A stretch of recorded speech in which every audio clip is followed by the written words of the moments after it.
जी अक्षत, कैसे हैं आप? नमस्ते नमस्ते। बढ़िया, बहुत बढ़िया। आपको नववर्ष की हार्दिक शुभकामनाएं।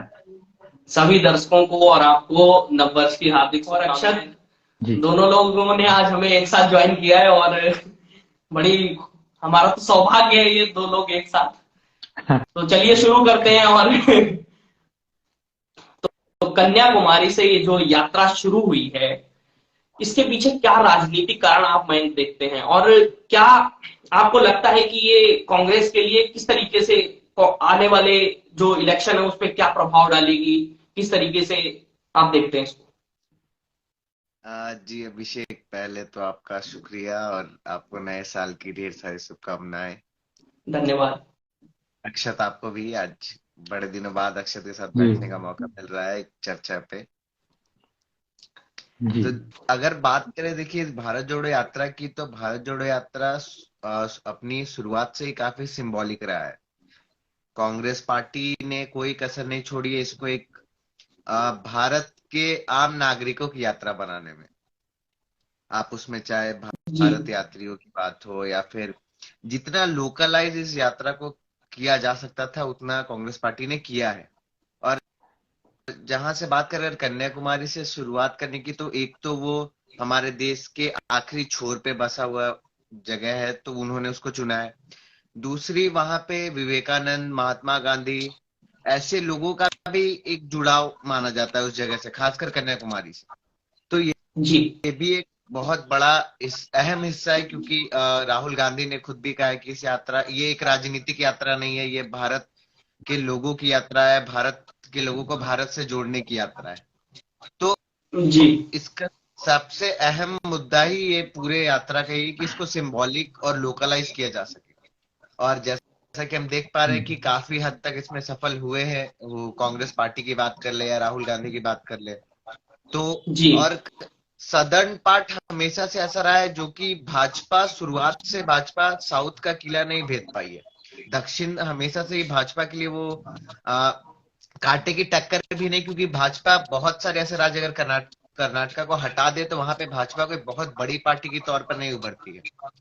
बट जी। कांग्रेस का शुरुआती से दक्षिण जो छोड़ रहा है भारत का, वो उसका पक्ष रहा है। वहां पे कांग्रेस शुरू से ही अपनी पकड़ बनाने में मजबूत रही है, चाहे वो वहां के रीजनल पार्टी के साथ अलायंस की बात करे या फिर वहां पे आम लोगों का भी काफी समर्थन मिलता रहा है कांग्रेस पार्टी को। तो यह भी एक अहम पहलू हो सकता है। जी।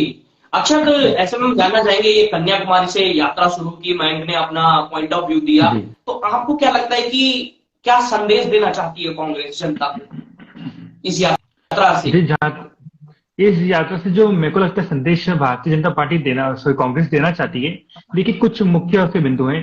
पहली बात तो ये कि कांग्रेस को लेकर जो हमेशा से मीडिया में और पूरे देश भर में बातचीत हुई है कि कांग्रेस जो ग्राउंड पे एक्टिव नहीं है, कांग्रेस मीडिया के सामने आती नहीं है। जो उनके सबसे बड़े नेता राहुल गांधी, वो या तो चुनाव के टाइम पे आते हैं, थोड़ा प्रचार करते हैं और फिर निकल जाते हैं कहीं विदेश घूमने या घर में ही बैठे रहते हैं। तो एक बहुत बड़ा कहीं ना कहीं जो एक क्रिटिसिज्म था कांग्रेस का कि वो ग्राउंड पे एक्टिव नहीं रहती है, अपने कार्यकर्ता का ध्यान नहीं रखती है, उनमें जोश नहीं लाती है। ये मुझे क्या लगता है कि कांग्रेस ने यात्रा शुरू की थी। इसके साथ ही हमने देखा था कि उनका जो एक राहुल गांधी ने आरोप भी लगाया मीडिया के ऊपर, खासकर उनका ऐसा मानना है कि जो मीडिया है वो कांग्रेस पार्टी को, राहुल गांधी को, बाकी कांग्रेस के नेताओं को उतनी तवज्जो नहीं देती है, उनको इतनी लाइमलाइट में नहीं लाती है, उनकी बातों को सुनती नहीं है और उनका पक्ष नहीं रखती है। तो ये भी कारण था कि राहुल गांधी ने डिसाइड किया कि हम अपनी बात, अगर मीडिया हमारी बात नहीं रखती है तो हम अपनी बात खुद रखेंगे। तो ये दो तीन बिंदु थे। साथ ही साथ हमने देखा कि कहीं ना कहीं जो कांग्रेस का एक सांगठनिक ढांचा है, जो उनके कार्यकर्ता है, वो उतना उसमें जोश नहीं है, उतना वो अच्छे से काम नहीं कर पा रहे हैं। तो ये कांग्रेस का सिर्फ देश की जनता के लिए नहीं बल्कि अपने कार्यकर्ताओं के लिए भी मैसेज था कि अब हम एक्टिव हो गए हैं। अब जितने भी आगे चुनाव आने वाले हैं, चाहे वो लोकसभा 2024 का चुनाव हो या उसके पहले के जो राज्यों में चुनाव आने वाले हैं, चाहे वो कर्नाटक का हो या मध्य प्रदेश का हो, हम सब में हमें वहां जाकर हमें वहां पे काम करना है। और हमें वहां पे जो हमारी पिछली गलतियां हुई थी, जिससे हम सत्ता में नहीं आ पाए, सत्ता में आने के बाद वापस तोड़ गई सत्ता, सरकार चले गई हाथ से, उसे हमें वापस रिगेन करना है, अपनी जो ग्लोरी थी उसको वापस रिगेन करना है। तो ये कुछ दो तीन मुख्य पॉइंट है जिसको मुझे लगता है कि यही ध्यान में रखते हुए कांग्रेस ने यात्रा शुरू की थी। जी बिल्कुल। मैं आपके पास वापस आऊंगा। ये जो अक्षर ने बताया कि उस तरीके से भारत जोड़ो यात्रा शुरू करने का क्या कारण रहा और क्या संदेश देना चाहती है राहुल गांधी की पार्टी कांग्रेस। और खैर कल एआईसीसी के ऑफिस में उनसे पूछा गया तो उन्होंने कह दिया अब तो मैं तो अध्यक्ष हूं नहीं, और अब तो मल्लिकार्जुन खड़गे, तो ये बातें आप खड़गे जी से पूछे। उन्होंने कुछ सवाल ऐसे थे जो खड़गे पे को टारगेट करते हुए उन पे टाल दिए। अच्छा मयंक, भारत जोड़ो यात्रा की बिहाइंड द स्टोरी क्या है, क्या विजन है कांग्रेस का? जी देखिए, भारत जोड़ो यात्रा का जो विजन की अगर आप बात करें तो ये कोई 4 महीने 6 महीने पहले शुरुआत हुई वाली आइडिया नहीं। ये आइडिया अगर मैं बात करूं, जहां तक मैं समझ पाया हूं, तो ये 2-3 साल पहले से ही राहुल गांधी के मन में था कि वो एक ऐसी यात्रा करना चाहते हैं। क्योंकि आप देश की कितने ही बड़ी राजनीतिक पार्टी हो या उसके कितने ही बड़े राजनीतिक नेता हो, आप उनकी जीवन में एक न एक अहम यात्रा ऐसी होती है जो उनके लिए मेक या ब्रेक पॉइंट होता है।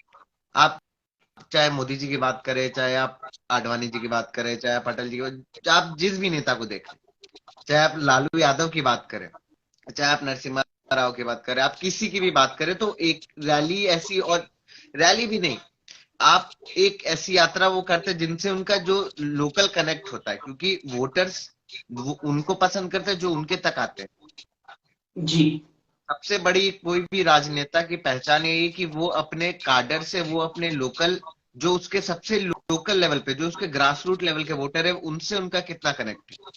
जिसमें जी, राहुल गांधी को अभी तक उतना सीरियस लीडर इसलिए नहीं माना जाता था क्योंकि लोग उनको जानते ही नहीं थे। तो उनके नजर में जो उनकी इमेज बना दी गई थी, भाजपा की बात करें, या राहुल गांधी का खुद ही बहुत बड़ा हाथ था अपनी इमेज बनाने में।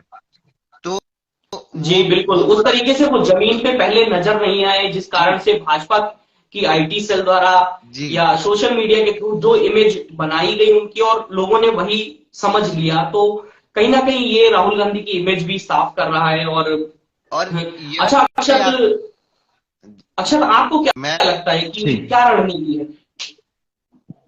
क्या रणनीति है? जी, जी जी, जो रणनीति मुझे लगती है वो जो मुख्य, मुझे लगता है जो कांग्रेस का जो फोकस है भारत जोड़ो यात्रा को लेकर, वो फोकस है 2024 का लोकसभा चुनाव। अगर आप यात्रा के पूरे रूट को देखेंगे तो कई बार राहुल गांधी को, कांग्रेस को क्रिटिसाइज किया जा रहा है कि यात्रा जो बड़े राज्य हैं जैसे बिहार है या फिर उत्तर प्रदेश है, या हाल ही में इन्हें जो प्रदेश जीता हिमाचल है, वहां से क्यों नहीं गुजर रही है? इतने जो भारत के कई राज्य हैं, 28 राज्य हैं और इतनी यूनियन टेरिटरीज हैं, उन राज्यों को क्यों छोड़ दिया गया है? तो मुझे जो लगता है जी, कि कांग्रेस ने इसी रणनीति अपनाई है कि जहां पे उनका संगठन ठीक ठाक स्थिति में है, यानी बहुत कमजोर नहीं है यूपी या बिहार की तरह, लेकिन ऐसा संगठन है जिसको वापस से जीवित किया जा सकता है, जिसमें वापस जान फूकी जा सकती है, उन यात्राओं से, उन राज्यों से इन यात्राओं को निकाला गया है। तो अगर हम राज्य देखें, चाहे मध्य प्रदेश हो, राजस्थान हो, कर्नाटक हो, यहाँ पे भी हाल ही में चुनाव भी आने वाला, विधानसभा के चुनाव भी आने वाले हैं और साथ में लोकसभा चुनाव भी होने वाले हैं। तो मुझे जो लगता है जी, रणनीति की कांग्रेस की ये है कि हम ऐसे राज्यों पर फोकस करें जहां हमारे कार्यकर्ता को वापस हम जोश भर पाए, और कुछ ने जो हमारा एक बुरा प्रदर्शन रहा है, जैसे हमने देखा था 2019 में कि कांग्रेस ने राजस्थान की लोकसभा की 25 में से 25 सीटें हार गई। ऐसे उनकी एमपी में भी वो 29 में से 28 सीटें हार गए थे। तो कहीं ना कहीं उनका फोकस ये कि हम यहाँ से कुछ सीटें ले आए, ताकि जो अभी स्थिति हमारी बहुत खराब है लोकसभा के अंदर, करीब 52 या 53 सांसद उनके, उसको बढ़ा के हम 100 के जी, ऊपर ले आए, ताकि एटलीस्ट अगर हम सत्ता में नहीं भी आ पाते हैं तो हम अकेले खुद से अगर बहुमत से नहीं आ पाते हैं तो हम बाकी पार्टियों के साथ जो है सरकार बना ले, या कम से कम हम एक मुख्य विपक्षी दल तो बन पाए, एक मजबूत विपक्ष तो बन पाए। ये मुझे एक बहुत जो लगता है जो एक फोकस है कांग्रेस का, वो इसी को लेकर है। अच्छा मयंक, एक चीज और सामने आती रही है कि विपक्ष को एकजुट करने की कोशिश की जा रही है इस यात्रा से। तो आपको क्या लगता है कि विपक्ष एकजुट हो पाएगा इस यात्रा से? क्या विपक्ष तक ये अपना मैसेज पहुंचा पाएंगे? और 100 दिनों में पिछले किन किन अदर पार्टियों के नेताओं ने इसको ज्वाइन किया यात्राओं को, या किन सेलिब्रिटीज ने ज्वाइन किया, और उसके पीछे क्या वजह रही, और कितना विपक्ष एकजुट हुआ पिछले 100 दिनों में? देखिए और क्या ये विपक्ष साथ निभा भी पाएगा 2024 तक? देखिए अभिषेक, आपने बहुत ही अहम सवाल उठाया है। अगर बात करें विपक्ष के एकजुट होने की, तो विपक्ष में एकजुटता ऐसा कुछ सवाल ये कब पैदा होता है आपके सामने, जब आपको लगता है कि एक नेशनल ऑप्शन है लोगों के सामने ओपोजिशन में, राहुल गांधी, तब हम बात करते हैं कि चलो अब विपक्ष को एकजुट होना होगा, राहुल गांधी को सपोर्ट करना होगा। लेकिन अब बात यह कि विपक्ष के अंदर कितने विपक्ष, ममता बनर्जी जी का एक अलग गुट है, अरविंद केजरीवाल का एक अलग गुट है, नीतीश कुमार का अभी बयान आया कि वो राहुल गांधी को सपोर्ट करना चाहते हैं, बट नीतीश कुमार का व्यक्तित्व हम सबसे छिपा नहीं है कि वो आज कुछ और बोलेंगे, कल कुछ और बोलेंगे, तो उनकी बात ना ही की जाए तो बेहतर है। संजय राउत का भी समर्थन प्राप्त हो रहा है। अखिलेश यादव ने उनसे किनारा कर लिया है। जी। अखिलेश यादव जो उनके पुराने साथी रहे हैं, यूपी को दोनों हाँ। लड़कों का पसंद है, तो अखिलेश यादव ने किनारा किया है। फिर अगर हम बात करें महाराष्ट्र में, उद्धव आज ही सामना में या कल के सामना के मुखपत्र में छपा था शिवसेना के कि वो राहुल गांधी को नेशनल वो देख रहे हैं 2024 के लिए। लेकिन अभी 2024 प्रिडिक्ट करना ज्यादा, विपक्ष की एकजुटता पे बात करना अभी और ज्यादा ये हंसी का पात्र है और कुछ नहीं, क्योंकि विपक्ष को एकजुट होने के लिए पहले जितने गुट है विपक्ष में उनको सामने आना होगा। और मुझे ये 2018 का वापिस वही रिपीटेड वर्जन दिख रहा है कि हम जी जी नाम नहीं बताएंगे, चुनाव लड़के जाएंगे वाला हाल है। और ये भाजपा को बेनिफिट कर रहा है। और भारत जोड़ो यात्रा में जो, जहां आपने बात की, दूसरे आपके क्वेश्चन के दूसरे पार्ट की, कौन कौन से फिगर्स जो थे वो आकर के जुड़े भारतीय कांग्रेस जी की भारत जोड़ो यात्रा से।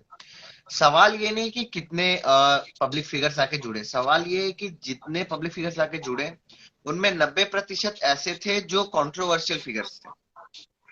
जी। या तो वो कंट्रोवर्शियल थे या तो इसीलिए कुछ मैंने ऐसे ये सवाल उठाया कि वो कंट्रोवर्शियल थे, विवादित थे, क्योंकि कुछ कांग्रेसी समर्थक भी हैं जो उनको बिल्कुल ही नहीं पसंद करते। तो ये जी क्या जी। और रणनीति कांग्रेस थी कोई, या ऐसे ही? नहीं, ये रणनीति की बात भी नहीं है, ये यहाँ पे आया था कुछ उसको लेकर के जो कांग्रेसी है, जो ग्रास रूट लेवल के कांग्रेसी है, उनमें गुस्सा भी है।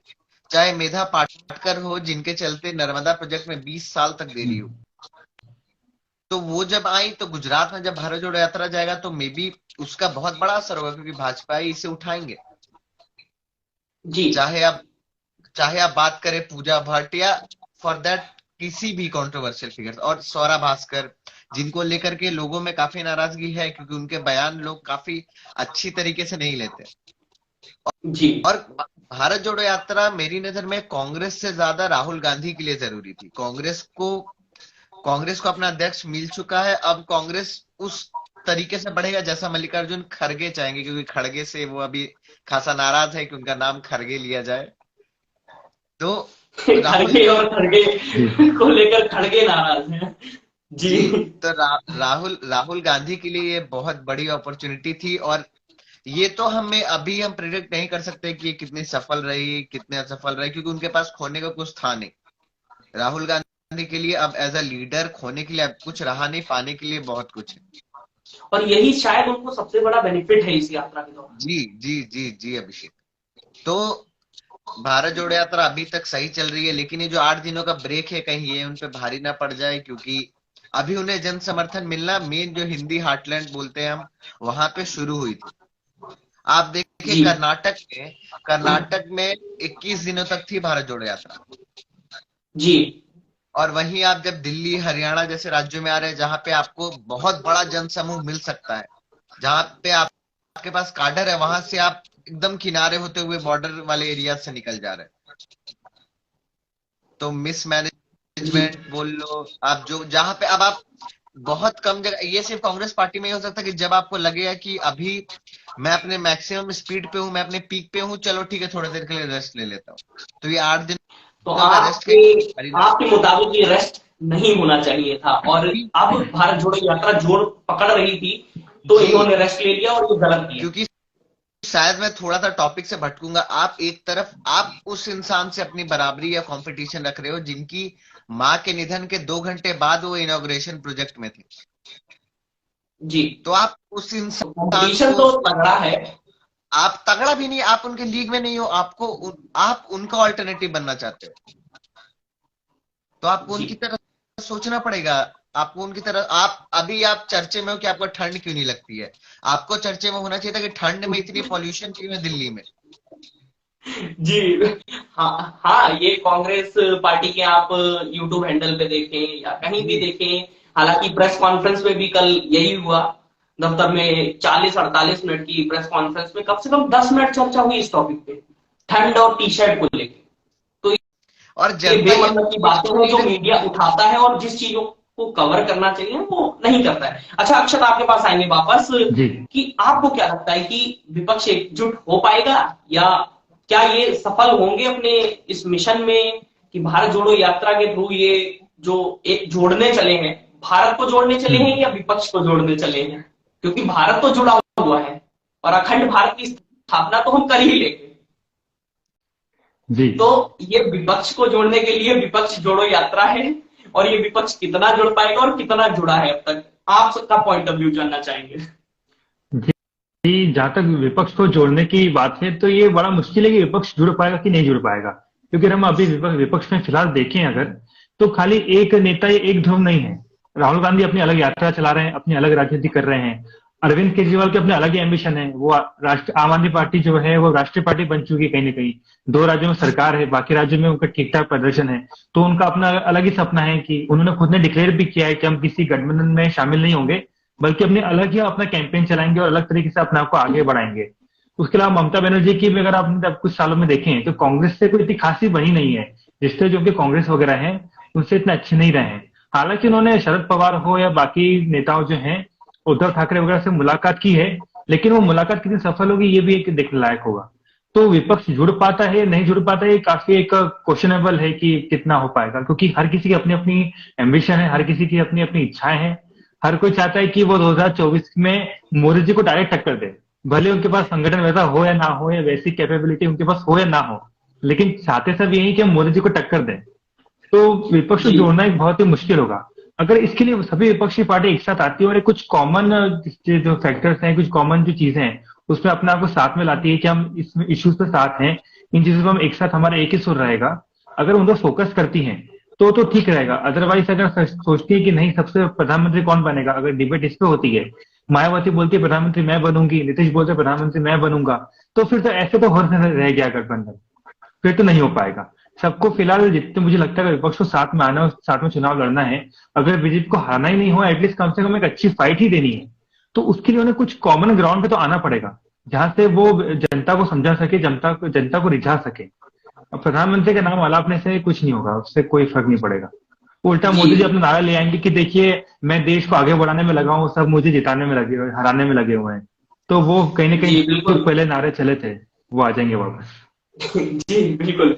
अच्छा मुझे लगता है मैं अक्षत कि ये विपक्ष जोड़ो यात्रा जो ये कर रहे हैं, भारत जोड़ो विपक्ष जोड़ो यात्रा, इससे अच्छा ये जनता जोड़ो यात्रा कर लेते और जनता को जोड़ लेते तो शायद विपक्ष को जोड़ने की जरूरत इन्हें नहीं पड़ती। अच्छा हम देखें एक चीज और कि कन्याकुमारी से जब चले थे तो उस तरीके से लोग नहीं जुड़े थे, पर दिल्ली आते आते हमने देखा कि एक बहुत बड़ा मजमा था जो यात्रा के साथ में हो गया। तो इस पर ये देखने वाली चीज है कि जैसा कि मैंने कहा भी कि पीक पकड़ रहा था और आपने रेस्ट ले लिया। अच्छा वापस चलेंगे दक्षिण में। दक्षिण की बात आपने मैं की थी कि दक्षिण में कर्नाटक को छोड़कर कहीं भाजपा इतना वर्चस्व स्थापित नहीं कर पाई है और कांग्रेस के लिए थोड़ा इजी रहा है उधर। कर्नाटक में 104 सीटें निकली थी बीजेपी की 2018 में, और अप्रैल मई में भी फिर से चुनाव है। तो कर्नाटक की पॉलिटिक्स पर क्या प्रभाव पड़ेगा? क्योंकि जेडीएस था, जेडीएस ने कांग्रेस के साथ मिलकर उस समय तो सरकार बना ली, फिर 2 साल बाद गिर गई, फिर बीजेपी बीजेपी आ गई, येदुरप्पा थे, येदुरप्पा के बाद फिर इन्होंने बोम्मई को ला दिया, ठीक है। और अब बोम्मई है, उनके बीच भी आपसी मतभेद है, और इधर भी सिद्धारमैया के बीच भी, सिद्धारमैया और इनके जो पार्टी अध्यक्ष हैं उनके बीच भी आपसी मतभेद है। तो जी, तो तो किस तरीके से मैनेज कर पाएंगे और क्या भारत जोड़ो यात्रा का क्या प्रभाव पड़ेगा कर्नाटक की पॉलिटिक्स पे, ये बहुत अहम होगा इस बार। देखिए अभिषेक, 100 दिन हुए हैं भारत जोड़ो यात्रा को और लगभग 100 दिन ही या कर्नाटक चुनाव में ही बचे हैं। तो अगर बात करें हम कांग्रेस पार्टी की, तो कांग्रेस पार्टी ने मैंने जैसे आपको बताया कि 21 दिन रुके थे। 21 दिनों में उन्होंने अच्छा खासा सफर तय किया कर्नाटक में, और कर्नाटक में कहीं ना कहीं कांग्रेस अपनी जमीन तलाशेगी, क्योंकि कर्नाटक में एक बहुत बड़ा चांस है कि कांग्रेस पावर में आ सकती है। रहा बात बीजेपी को टेंशन है, और ये बहुत बड़ी टेंशन है क्योंकि शीतकालीन सत्र भी जल्दी खत्म कर दिया गया। वो विपक्ष बहुत इल्जाम भी लगा रही है कि अमित शाह की यात्रा के चलते ऐसा करना पड़ा। फिर एक जो रिजर्वेशन का लॉलीपॉप होता है वो फिर से थमाया गया आपके लिंगायत और बाकी अन्य समुदाय को। फिर अगर बात करें आप राहुल गांधी की बात करें, क्योंकि उनकी भारत जोड़ो यात्रा में ये किस्सा हुआ है, तो उन्होंने सबसे बड़ा झटका कांग्रेस को भाजपा को दिया जब डीके शिव कुमार और सिद्धारमैया दोनों एक साथ राहुल गांधी के साथ दिखे। जी क्योंकि कहने को तो भाजपा सबसे खुश इसी बात से थी कि ये दोनों के आपसी मतभेद में भाजपा बाजी मार देगी, लेकिन अभी जब कांग्रेस पार्टी, और सबसे नाक का सवाल इस बार ये मल्लिकार्जुन खड़गे के लिए भी है, क्योंकि वो उनका गृह राज्य है। एक पार्टी का अध्यक्ष तो अपनी गृह राज्य गवा चुके, बात जेपी नड्डा जी हिमाचल में उनको सामना करना पड़ा हार का, और यही दोबारा कांग्रेस के साथ ना हो इसके लिए अब हम बात करें अगर भाजपा के लिए, तो भाजपा के पास अब कुछ सिद्ध करने को रहा नहीं है कर्नाटक में, क्योंकि उनकी सरकार अभी बात हो रही थी कैबिनेट एक्सपेंशन की भी, तो अब 100 दिनों के लिए कैबिनेट एक्सपेंशन भी लगभग नामुमकिन ही दिख रहा है, क्योंकि मंत्रियों को कितना समय मिलेगा, वो क्या काम कर पाएंगे। तो भाजपा को अब दो जन ही बचा सकते हैं, या तो अमित शाह और मोदी जी। क्योंकि अगर हम पार्टी में चले जाए तो भाजपा कर्नाटक में भाजपा मजबूत उतनी नहीं है, क्योंकि इस बार फिर उन्होंने, अमित शाह ने बोला कि हम येदियुरप्पा के चेहरे पे पूरा चुनाव लड़ेंगे। उन्होंने अपनी रैलियों में बोला ये। अब बोम्मई जी की स्वास्थ्य भी सही नहीं रहती है, जिससे चलते जी भाजपा का स्वास्थ्य भी सही नहीं चल रहा है कर्नाटक में। बट कांग्रेस के पास एक बहुत बड़ी अपॉर्चुनिटी, क्योंकि एक तो खड़गे जी, और इस बार कांग्रेस जोर लगा रही है बहुत पहले से। अगर आप वहां के लोगों की बात सुने तो कांग्रेस 2-3 साल पहले से वहां पे चुनाव की तैयारी में लगी हुई थी। अब डीके शिव कुमार और सिद्धरमैया क्या रिफ्ट चल रहा है, जब इनके साथ आईपैक के प्रशांत किशोर थे, तो उनके जो साथी थे आईपैक में, वो अभी कांग्रेस के स्ट्रेटेजिस्ट है कर्नाटक में, और वो इनको बयान लिख लिख के देते हैं सारे नेताओं को, खड़गे जी को भी कर्नाटक में, आपको क्या बोलना है। छोटा बयान वो उन्हें बताते हैं। और अगर बात करें हम, और यहाँ पे सिद्धारमैया और डीके शिव कुमार के बीच में इतनी तनातनी आ गई है, भले वो एक स्टेज पे दिख रहे हैं, बाहर से तो सब ऑल इज वेल, लेकिन अगर हम बात करें उनके आपसी मतभेद की, तो डीके शिव कुमार अपने अलग से सर्वेस करा रहे हैं उन सीटों पे जहां पे सिद्धारमैया के कैंडिडेट्स उतरने वाले हैं, कि उनके खिलाफ कौन सा कैंडिडेट है जो उनको टक्कर देगा, और वो फिर पार्टी आला कमान के सामने अपनी लिस्ट देंगे। और जी बिल्कुल, श्रीधु का क्वेश्चन है व्हाट अबाउट आप इन कर्नाटका। देखिए ये क्वेश्चन मेरे हिसाब से तो वैलिड ही नहीं है। हाँ, ठीक है, फिर भी हम पॉइंट ऑफ व्यू जान लेते हैं अक्षर का। आम आदमी पार्टी का क्या स्कोप है कर्नाटक में? ये स्कोप न के बराबर है। देखिए, अगर हम जैसे हमने देखा है कि उत्तर के राज्यों में, चाहे पंजाब हो, दिल्ली हो, वहां पे आम आदमी पार्टी ने अच्छा प्रदर्शन किया है, लेकिन साउथ की राजनीति बहुत ही डिफरेंट है नॉर्थ से। वहां पे लैंग्वेज का इशू, कल्चर का इशू बहुत बड़ा इशू है। और कर्नाटक में अगर हम आम आदमी पार्टी के संगठन को देखें तो कोई कैसा खासा संगठन उनका है नहीं, कोई बड़ा नेता उनके पास है नहीं। यहाँ तक कि गुजरात में भी उनके पास कम से कम गोपाल इटालिया या यशुदान गढ़वी जैसे कुछ नॉन फेसेस तो थे, कर्नाटक में उनके पास वो भी नहीं है। और एक बहुत ही नई पार्टी, 10 साल पुरानी पार्टी है, तो फिलहाल इसको कर्नाटक में आम आदमी पार्टी का कुछ 1-8% वोट ले आए तो ले आए। इसके अलावा फिलहाल कुछ भी उनका स्कोप नहीं है कि वो कुछ प्रदर्शन वहां पे कर पाएंगे। और जो उनके जो शीर्ष नेतृत्व है, जो अरविंद केजरीवाल है, उनका भी कोई फोकस कर्नाटक के ऊपर फिलहाल नहीं है। तो मुझे नहीं लगता कि आम आदमी पार्टी में कुछ खास कर पाएगी। जी बिल्कुल। और जैसे गुजरात जाने पे आपको गुजराती सीखनी पड़ी, कर्नाटक जाने से पहले आपको थोड़ी कन्नड़ सीखनी पड़ेगी, और कन्नड़ में टाइम लगेगा, तो आपको भी अभी टाइम लगेगा कर्नाटक में। अच्छा, जो हम बात कर रहे थे उस पर वापस आएंगे कि कर्नाटक में ये जो आप चल रहा है, तो इसको आप कैसे देखते हैं और कितना नुकसानदेह होगा ये भाजपा को, और क्या कांग्रेस को फायदा देगा ये? भारत जोड़ो यात्रा की अगर हम फायदे की बात करें तो फायदे को फिलहाल अगर हम देखें कि उसको वोट में कैलकुलेट करना या फिर उनको सीटों में कैलकुलेट करना, ये थोड़ा भी जल्दबाजी होगा मुझे लगता है। क्योंकि अगर हम देखें, हाँ, कार्यकर्ताओं में जोश दिखाए, थोड़ी भीड़ भी जुड़ी थी गौरव घंटी के साथ, लेकिन वो वोट में कितनी कन्वर्ट होगी ये देखने लायक होगा। हमने देखा है कि उत्तर प्रदेश में, बिहार में कैसे रैलियों में खूब भीड़ आती है, हजारों की संख्या में लोग आते हैं, लेकिन जब वोट देने की बात आती है तो वैसे लोग वोट नहीं देते सपा को या कांग्रेस को, हर पार्टी पर देखा है हमने। तो कर्नाटक में इसका प्रभाव कितना होगा ये देखने लायक होगा। जो मेरा मेन इसके अंदर फोकस मेरा भी इसके ऊपर ही है कि असल में जो संगठन है उस पर कांग्रेस कितना काम कर पाई है। हमने देखा है कि अभी फिलहाल बीजेपी में गुटबाजी चल रही है, जैसा कि मयंक ने बताया था कि वहां पे भी जो बोम्मई है और कहीं ना कहीं येदुरप्पा, उनमें भी उतना अच्छे टर्म्स नहीं है। हालांकि बोम्मई को लाया इसलिए गया था कि जो येदुरप्पा का जो एक लिंगायत वोट वो लाते हैं येदुरप्पा, उसी वोट बैंक को बोम्मई भी कैप्चर कर ले। बट वो उतना कैप्चर करते हुए दिख नहीं पा रहे हैं। उनकी जो छवि है वो एक लिंगायत नेता के रूप में उभर नहीं पाई अब तक। और अभी हमने कहीं ना कहीं जो संगठन है वहां पे भाजपा का कर्नाटक में भी, उस पर उनकी अच्छी पकड़ है येदियुरप्पा की आज भी, चाहे वो किसी पद पे नहीं हो उसमें भी। जी कांग्रेस के बिल्कुल, साथ क्योंकि उनका शायद ये चौथा कार्यकाल था ना भाई, येदियुरप्पा हाँ का ये जी चौथा कार्यकाल था, तो पकड़ उनकी काफी कर्नाटक में है। और वो बोम्मई साहब की उतनी नहीं है अभी, तो आपसी मतभेद तो बनते ही। बिल्कुल। और इवन आपने देखा होगा भी हाल ही में कुछ महीनों पहले भी जब बीजेपी ने पार्लियामेंट्री अपना जो संगठन है उसको वापस से जब बनाया, उसको रीस्ट्रक्चर किया, तो उसमें भी जो है येदियुरप्पा है उनको जगह दी गई है। हालांकि उनकी एज बहुत हो गई है। बीजेपी का तो रूल है कि 75 प्लस का कोई नेता चुनाव नहीं लड़ेगा, वो एक्टिव पॉलिटिक्स में नहीं रहेगा। लेकिन तब भी येदियुरप्पा एक बड़ा एक्सेप्शन है और उनको वहां पे जगह दी गई है। तो कहीं ना कहीं आज भी उनके प्रभाव को, उनके इंपॉर्टेंस को दिखाता है कि उनकी इतनी एज होने के बाद भी येदियुरप्पा के आज भी अपने एक वर्चस्व है कर्नाटक की राजनीति के ऊपर। कांग्रेस में अगर हम देखें तो कांग्रेस फिलहाल ठीक कर रही है, ये हम कह नहीं सकते कि कितना अच्छा आगे कर पाएगी। अभी 3 महीने देखना बड़ा इंटरेस्टिंग होगा कि वो 3 महीने में कितना स्कोर कर पाती है, वहां पे कितना उनका प्रचार है, अब जो वहां की लोकल बॉडीज हैं वो कितना कर पाती है उसके ऊपर। लेकिन फिलहाल मुझे ऐसा लगता है कि कहीं ना कहीं अभी काफी टाइट कॉम्पिटिशन है। शायद थोड़ा बीजेपी को एज है उसके ऊपर, कांग्रेस के ऊपर। जी बिल्कुल। मैं यदि मिशन 2024 है जिस पे बात की कि चलिए मिशन अभी दूर है, पर इतना भी दूर नहीं है कि बात नहीं कर सकते हम, क्योंकि 10 राज्यों में चुनाव है और ये 10 राज्यों में चुनाव होते ही ये साल बीत जाएगा।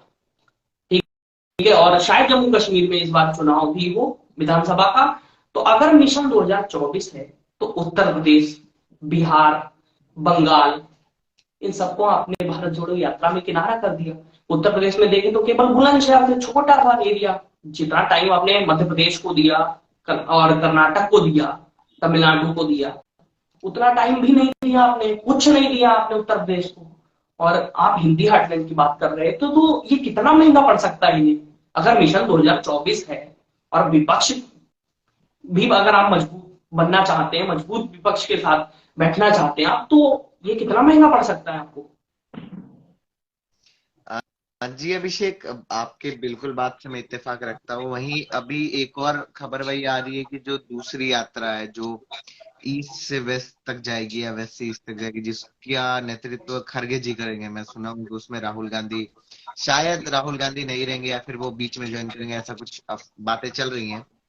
तो देखिए, ये एक और बेवकूफी भरा कदम इसलिए होगा क्योंकि पहला चीज तो ये कि जो अभी जो दूसरी यात्रा होने जा रही है वो प्योर हिंदी हार्टलैंड वाली यात्रा होगी, जिसमें बिहार होगा, झारखंड होगा, यूपी में भी हो सकता है, फिर नॉर्थ ईस्ट के सारे होंगे। वहां पे खड़गे जी का कोई ऐसा मास अपील नहीं है, या खड़गे जी को बहुत लोग ऐसे जो जानते भी नहीं होंगे, क्योंकि एक तो वो जी हिंदी नहीं है, उनकी पकड़ने में उनको हिंदी नहीं आती है। दूसरी बात कि खरगे जी एक बहुत ही ओल्ड गार्ड कह सकते हो आप, बेसिकली कांग्रेस पार्टी का।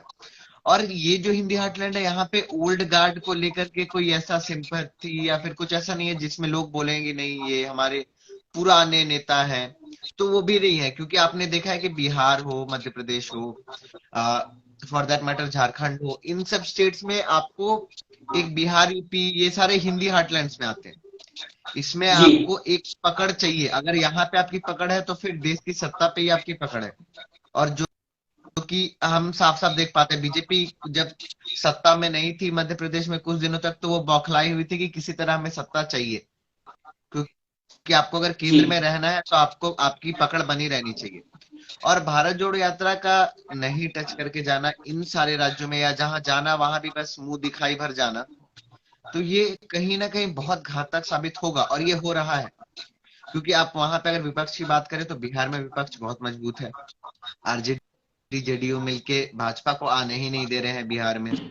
फिर अगर आप बात करें झारखंड में, तो झारखंड में भी लाख हेमंत सोरेन की सरकार भी उतनी अच्छी खासी स्थिति में नहीं है, लेकिन फिर भी वो बनी हुई है।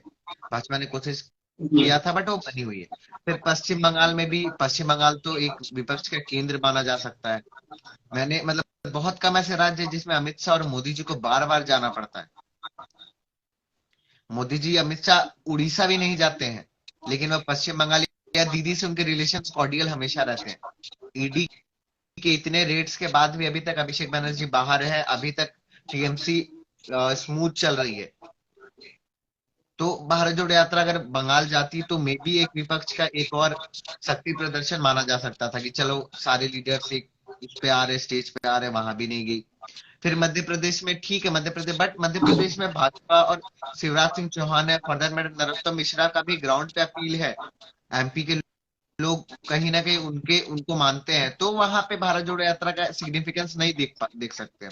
बट वहीं अगर ठीक है हरियाणा में वो गए, बट वही फिर हरियाणा में वो मुंह दिखाई पड़ गए, क्योंकि हरियाणा में बीजेपी की हालत खस्ता है। आज ही जी उनके खेल मंत्री संदीप सिंह ने इस्तीफा दे दिया, उनके ऊपर भी इंक्वायरी चल रही है। तो जी विपक्ष का शुरू से यही रहा है, विपक्ष कभी भी मुद्दा नहीं पकड़ पाती, और जब तक वो पकड़ती है तब तक भाजपा उस मुद्दे को दूसरा मुद्दा ले आती है, उस मुद्दे को तुरंत काउंटर करने के लिए। तो विपक्ष के लिए सबसे बड़ी समस्या विपक्ष खुद है। जी बिल्कुल। और ये दूसरी यात्रा जो पश्चिम से पूरब की ओर शुरू करने की है, इसको आप बेवकूफी भरा कदम मान रहे हैं। हाँ, ये मैं जरूर है कि मल्लिकार्जुन खड़गे को लोग, मुझे सही कहा आपने कि जानते भी नहीं, और फिर मल्लिकार्जुन खड़गे का जो है वो हिंदी पे भी उतना पकड़ नहीं है। और आपको यूपी जैसे या बिहार जैसे, झारखंड जैसे क्षेत्रों में अगर आप से ये यात्रा गुजारेंगे अपनी, तो इसके लिए आपको हिंदी पे भी पकड़ चाहिए, और एक ऐसा शख्स जो लोगों के बीच जाके उनसे हिंदी में बात कर सके। और राहुल गांधी का ना होना भी इसमें काफी राहुल गांधी अगर अकेले भी ये यात्रा करे ना अभिषेक, तो लोग आएंगे। राहुल गांधी अगर अकेले भी रोड पे चले तो इन सारे राज्यों में, इन एरियाज में लोग आएंगे, उनसे जुड़ेंगे, क्योंकि आप हिंदी हार्टलैंड में लोगों को बस अपनी बातों से रिझा सकते हो। आप जी कितने अच्छे वक्ता हो, इन राज्यों में बस यही मैटर करता है कि आप कितने अच्छे वक्ता हो, आप कितने अच्छे ओरेटर हो। जी। ये 2014 में हमने देख लिया था कि मोदी जी ने किस तरीके से अपने भाषणों के थ्रू, अपने वक्तव्यों के थ्रू हिंदी हार्टलैंड को रुझाया था। जी, और आप यहीं के राजनेताओं से सीखो, आप लालू से सीखो, आप शिवराज से सीखो। उनकी यूएसपीज यही है कि वो बहुत अच्छे वक्ता है। जी जी। अक्षर, आपके पास आऊंगा कि ये जो मिशन 2024 है, तो जैसा कि मयंक ने भी अभी कहा कि किनारा करना तो जो उत्तर प्रदेश, बिहार, झारखंड है, बंगाल है, इससे किनारा करना महंगा तो पड़ सकता है, पर उसके लिए जो पैरेलल यात्रा एक शुरू की जाएगी, एक और जो वेस्ट ईस्ट की हो जाएगी, और फिर 10 राज्यों में चुनाव है, और तमाम चीजें आएंगी, और खड़गे का अध्यक्ष होना, राहुल गांधी का ना होना, इन चीजों को आप किस तरीके से देखते हैं? और क्या जितनी ये यात्रा सक्सेसफुल हुई है अब तक, क्या दूसरी यात्रा इतनी सक्सेसफुल होगी कि नहीं होगी, या क्या कमियां रहेंगी, बताइए। हाँ, जहां तक आपने जो बात की अब तक की, जो सक्सेस का आपने एक बोला था कि भारत जोड़ो यात्रा क्या जो अभी चल रही फिलहाल, वो पश्चिम से जो उत्तर की, सॉरी ईस्ट की तरफ है, वो इतनी सक्सेसफुल रहेगी कि नहीं रहेगी। देखिए, अगर इस यात्रा को खड़गे जी लीड करते हैं अगर, तो ये बड़ा मुश्किल होगा कि ये इतनी सक्सेसफुल रहेगी कि नहीं रहेगी। लेकिन अगर मुझे लगता है, अगर कांग्रेस राहुल गांधी को यात्रा नहीं भी करनी, मान ली अगर वो कुछ और प्रोग्राम है, कुछ और प्लान है उनके, और अगर इस यात्रा को प्रियंका गांधी लीड करती, तो फिर ये देखने लायक होता। क्योंकि अगर हमने हाल ही में देखा भी कि जब से हिमाचल चुनाव में जीती है कांग्रेस, तब से कहीं ना कहीं थोड़ा सा ही सही, लेकिन प्रियंका गांधी का कद भी बड़ा है, और कहीं ना कहीं उनको माना जाता है कि जो कि गांधी परिवार की बेटी है, वो राहुल गांधी के रिश्तेदार है, तो उनका कहीं ना कहीं एसोसिएशन है कांग्रेस के साथ, जो कि खड़गे जी का उतना अच्छा नहीं है। तो अगर ये यात्रा को अगर प्रियंका गांधी लीड करती है, मुझे नहीं पता आगे क्या होगा या कौन लीड करता है। फिलहाल अभी ये जो यात्रा है विचारों में ज्यादा है, इसको लेके उतने शायद प्रोग्राम से उतना प्लान नहीं बनाया है अभी। लेकिन अगर प्रियंका गांधी इस यात्रा को लीड करती हैं, तो मुझे लगता है हो सकता है कुछ जो इम्पैक्ट है हमें ग्राउंड पे देखने को मिले। साथ ही हमें देखना होगा कि अब इस यात्रा में कांग्रेस डिफरेंट क्या करती है। देखिए, इस यात्रा में हमने देखा है कहीं ना कहीं कई बार राहुल गांधी ने खुद ने भी गलती की है। चाहे जब यात्रा की शुरुआत में हो, तो हमने देखा था कि उन्होंने 10 लीटर आटा बोल दिया था, और कुछ ना कुछ ऐसे उनके वर्ड्स जो हमेशा से आते रहे हैं, बयान आते रहे, जिससे उनका मजाक भी बनता रहा है, तो कुछ ना कुछ गलती की थी। हाल ही में भी कुछ दिनों पहले उन्होंने काफी विवादित स्टेटमेंट दिया था, जिसमें उन्होंने कहा था कि सेना की पिटाई हुई है चीनी सेना द्वारा, जिसको लेकर काफी कंट्रोवर्सी भी हुई थी और कहीं ना कहीं वैलिड क्रिटिसिज्म भी था कि आपको अगर क्रिटिसाइज करना भी गवर्नमेंट को, तो आप इस तरह से क्रिटिसाइज नहीं कर सकते। आप ये नहीं बोल सकते कि हमारी बॉर्डर के अंदर कोई आ गया और सेना को पीट के चले गया। तो ये कुछ न कुछ गलतियां भी रही है। तो इस जो नई यात्रा होती है अब, उसमें क्या नया देखने को मिलेगा, ये भी हमें देखने को होगा।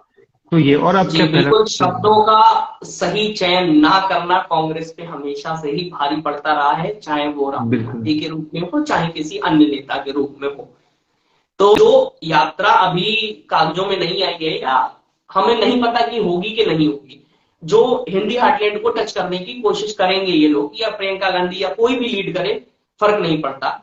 हम्म। पर अभी अगर राहुल गांधी अपने पीक पे थे इस यात्रा में, और वो अगर अभी एनसीआर रीजन को भी अगर सही से टच करते हुए चलते, जी। तो इस यात्रा का क्या इम्पैक्ट रहता। जी, जहां तक मुझे लगता है एनसीआर रीजन को टच करना काफी जरूरी था, क्योंकि अगर आप एनसीआर में देखें तो एनसीआर ऐसा नहीं बीजेपी का गढ़ है।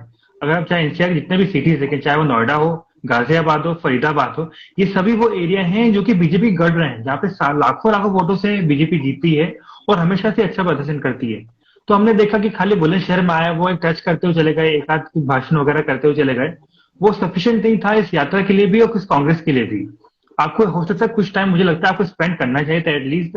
और एक बात ये भी है कि भले आपका दिल्ली में अच्छा संगठन ना हो सकता है आप कांग्रेस बीजेपी के आम आदमी पार्टी की टक्कर में ना हो, आप यूपी में कांग्रेस का सॉरी बीजेपी के सपा के टक्कर में ना हो, स्टिल ये राजनीतिक रूप से बहुत ही महत्वपूर्ण स्टेट है। आपको यहाँ पे टाइम देना ही पड़ेगा, आपको यहाँ पे टाइम बिताना ही पड़ेगा, चाहे आप अच्छा प्रदर्शन करें या ना करें, क्योंकि आप यहाँ जो भी एक्टिविटी करते हैं पॉलिटिकल, उसका इम्पैक्ट पूरे देश में होता है। ऐसा नहीं कि अगर आपने यूपी में यात्रा की तो आपको उसका इम्पैक्ट खाली यूपी में रहेगा, या आपने दिल्ली में की तो खाली जी दिल्ली में बिल्कुल। रहेगा।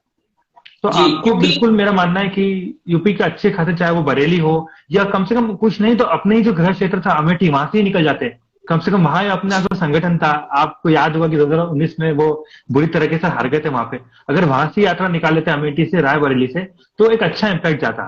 तो आपका बिल्कुल भी यूपी में ना जाना है, मुझे बिल्कुल, मेरा ऐसा व्यक्तिगत रूप से मानना है कि कांग्रेस के लिए उतना अच्छा नहीं रहा। जी बिल्कुल, क्योंकि अगर हम मिशन 2024 की बात करते हैं, कोई भी पार्टी मिशन 2024 की ओर देखती है, तो आपको यूपी, बिहार, झारखंड, इन सब राज्यों को अपने जी। वश में करना बहुत जरूरी है, और जो कि भाजपा ने बहुत अच्छे से किया है। और इसीलिए मैंने क्वेश्चन किया, चलिए आपका रूट खराब हो जाता अगर आप बरेली, अमेठी उमेठी जाते, चलिए आपका रूट खराब हो जाता, पर आप एनसीआर रीजन को टच कर सकते थे। तो बिल्कुल। वो एक कहीं ना कहीं कमी देखने को मिली कि इसको इस तरीके से रूट को तय नहीं किया गया कि किस तरीके से कवर करना है हिंदी हार्टलैंड को। चलिए अगले सवाल की ओर बढ़ते हैं कि जो गुजरात और हिमाचल में भी चुनाव हुए, तो आपने देखा कि किसी तरीके की भारत जोड़ो यात्रा में इस पर बात नहीं हुई, राहुल गांधी प्रचार करने भी नहीं गए। तो क्या चुनावी राज्यों को क्यों दरकिनार किया भारत जोड़ो यात्रा से। जी, चुनाव राज्य को दरकिनार क्यों किया गया, ये तो एक बड़ा ही मुश्किल प्रश्न है कि वहां से क्यों हटा दिया गया।